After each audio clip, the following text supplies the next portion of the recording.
నమస్తే, నేను వాస లక్ష్మణ.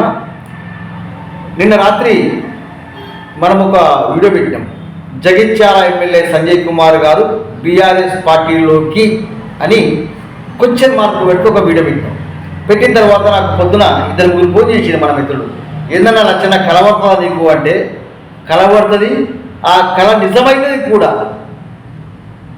ఆ కళ నిజమయ్యే సమయం కూడా ఆసనమవుతుంది. మిత్రులారా, పక్కన హైకోర్టు స్పందించిన ఒక వార్తాకరణ పెట్టి చూడండి. ఖచ్చితంగా జగిత్యాల ఎమ్మెల్యే సంజయ్ కుమార్ గారిపై అనర్హత వేటు పడే కంటే ముందే ఆయన బీఆర్ఎస్ పార్టీలోకి పోవడం ఖాయము. ఎందుకంటున్నాడు మిత్రులారా, కల్వకుంట్ల కవిత గారు 1000 రూపాయలు బయటకు వచ్చిండ్రు.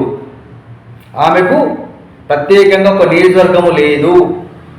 ఆమె రాజకీయ భవిష్యత్తు జగిత్యాల నియోజకవర్గంతో ముడిపడి ఉన్నది కాబట్టి ఖచ్చితంగా జగిత్యాల నియోజకవర్గం విషయంలో డాక్టర్ సంజయ్ కుమార్ గారి విషయంలో కల్వకుంట్ల కవిత గారు, కేటీఆర్ గారు, కేసీఆర్ గారు కూడా చాలా సీరియస్గా ఉంటారు. కాబట్టి ఆయన పార్టీ, ఆయన రాజకీయ భవిష్యత్తు కోసం పార్టీ ఖచ్చితంగా మారాల్సిందే, లేదంటే రాజీనామా చేయాల్సిందే, అప్పుడు ఎన్నికలకు పోవాల్సిందే. కాబట్టి సంజయ్ కుమారే గారే కాదు, బీఆర్ఎస్ ఎమ్మెల్యేలు అందరిపైన కూడా అనర్హత వేటు పడే అవకాశం ఉంది.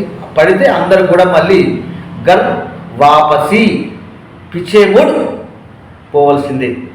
దీన్ని బట్టి జగిత్యాల ఎమ్మెల్యే సంజయ్ కుమార్ గారిపై అనర్హత వేటు తప్పదు అనుకున్నప్పుడు ఆయన పార్టీ మారడం ఖాయము.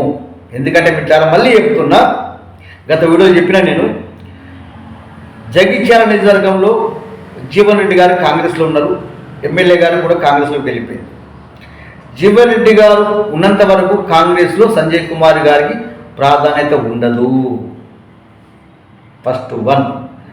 సెకండు, కల్వకుంట్ల కవిత గారు, తన రాజకీయ గురువు అయినటువంటి కల్వకుంట్ల కవిత గారు బెయిలుపై బయటకు వచ్చేందులో.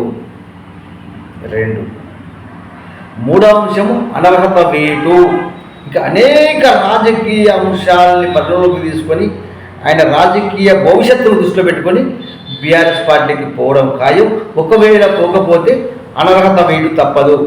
నమస్తే, అందరు ఫాలో అవుతున్న మిత్రులారా, తొందరలోనే ఈ ఛానల్ను కొద్దిగా ఎప్పటికప్పుడు న్యూస్ అప్డేట్ ఇచ్చే విధంగా లైవ్గా తయారు చేస్తున్నాం. అందరు ఫాలో అవుతుండండి, సబ్స్క్రైబ్ చేయండి, షేర్ చేయండి, మీ అభిప్రాయాన్ని కూడా తెలియజేయండి మిత్రులారా.